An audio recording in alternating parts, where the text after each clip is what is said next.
He stroked Cigarette's nose with the unconscious gesture of an automaton. "I'd get a tent and sleep in it myself, and I'd have the colt beside me, and it would have to learn to live just the way I do. And I'd feed it so well, it would grow bigger than any other horse on the ranch, and it would be the fastest.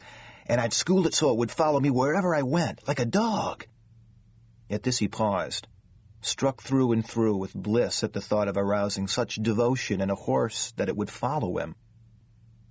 There was no warmth yet in the level rays of the sun, and the dawn wind was cold on the mountainside, so that Ken presently began to shiver in his thin, dark blue cotton jersey. He turned to face the wind, tasting something of freshness and wildness that went to his head and made him want to run and shout and ride, to go on all day, as fast as he could and never stop. He was hatless, and the wind made a tousled mop of his soft, straight brown hair and whipped color into his thin cheeks that had not yet lost the whiteness of winter school days. His face was beautiful, with a young look of wildness and freedom, and his dark blue, dreaming eyes. He must get on Cigarette again. The moment this thought passed through his mind, Cigarette knew it, and turned her head a little to look at him. Her whole body got ready, not exactly resistant, but waiting. First he had an apology to make. In all fairness, he must tell Cigarette that the fault had been his own. He had put his heels into her. He knew exactly what his father would say if he told him about it. "Cigarette bucked and tossed me." "What did you do? Put your heels into her?" "Yes, sir."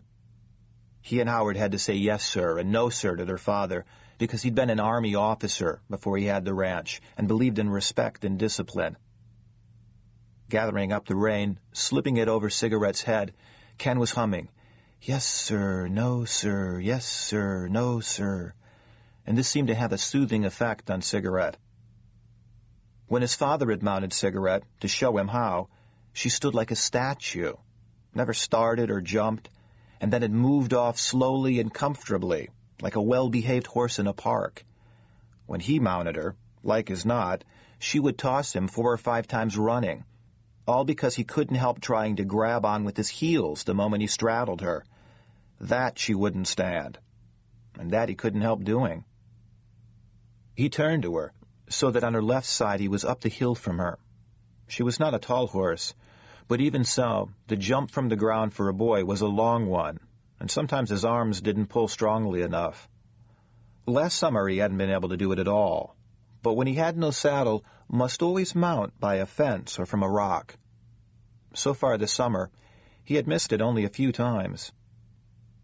He took hold of her withers and back, jumped and pulled, landed well up against her, held stiffly there by his arms, then carefully swung his blue-trousered leg over, and slowly, just like his father, settled to her back, legs hanging straight down. Cigarette was calm. He tightened his rein, squeezed the calves of his legs a little, and she moved off. One of the exciting things about coming up from school in Laramie to the summer vacation at the ranch was the weather. Always something doing. Winds and rainbows and calm sunny days, then an electric storm, or frosts, or even blizzards. People said it was because of the 8,000-foot altitude. Now all the clouds in the sky had caught the sunrise colors, and there was a mingling of pink and red and gold and a keen blue, like electricity, and a wind that was boisterous, like someone scuffling with you, and it played and rippled over the green grass and made it look like watered silk.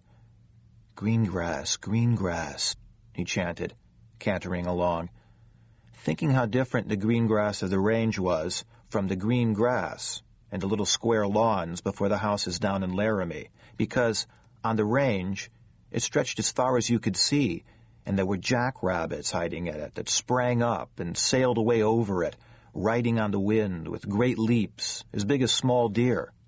And on the range you called it green grass, all in one word, and it was important. They read out of the newspaper, "Green grass in Federal County already," early in the spring.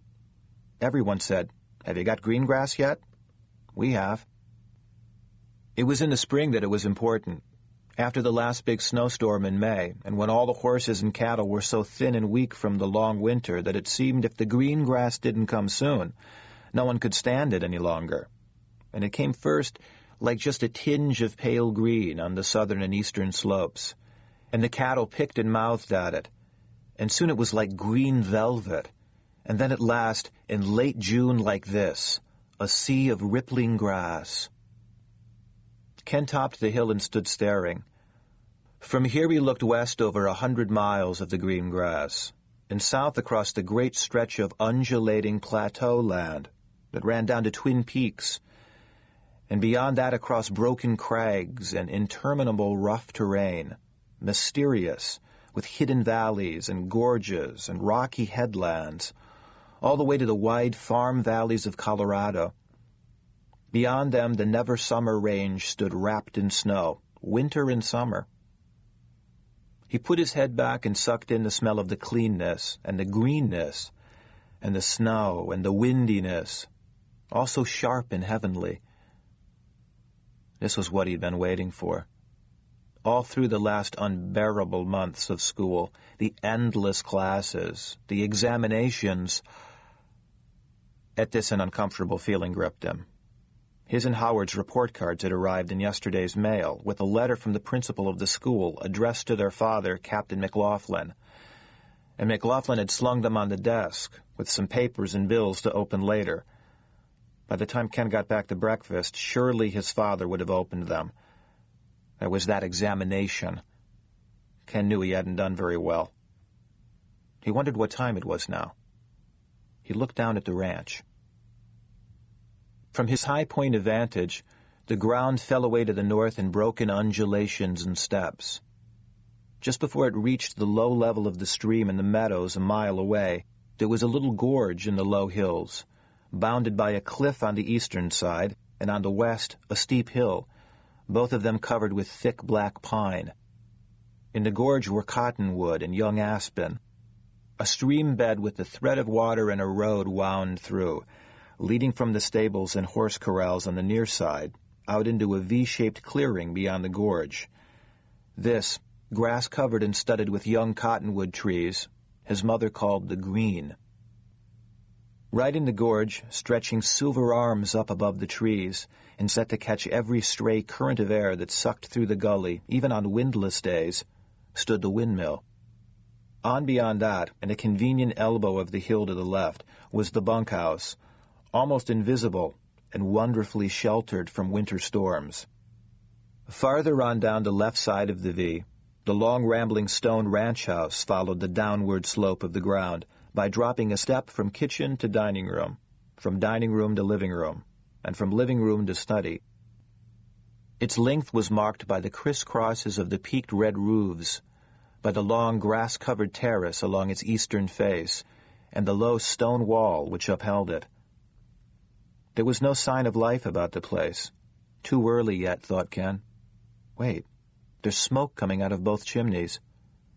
Gus had made the kitchen fire for Mother, and now he's getting breakfast in the bunkhouse. He fastened his eyes on the cow barn. It was the lower boundary of the green, a vast structure, sinking into the earth to a depth of 4 feet or more, the gently sloping peaked roof hooding it so closely it left only a 10 or 15-foot strip of whitewashed wall to be seen.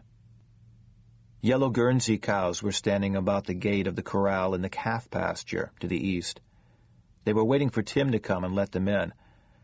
After they were milked, he would let them out the gate to the north, where they could wander across the meadow to the stream and stand during the heat of the day under the tall cottonwood trees, which had their roots down deep under the stream bed.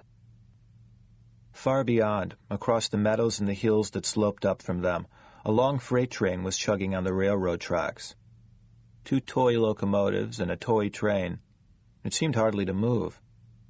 It was climbing up from the east, going west, soon would cross the top of the Rocky Mountain Divide, and then it would drop its extra locomotive and start down toward the Pacific and gather speed and tear along.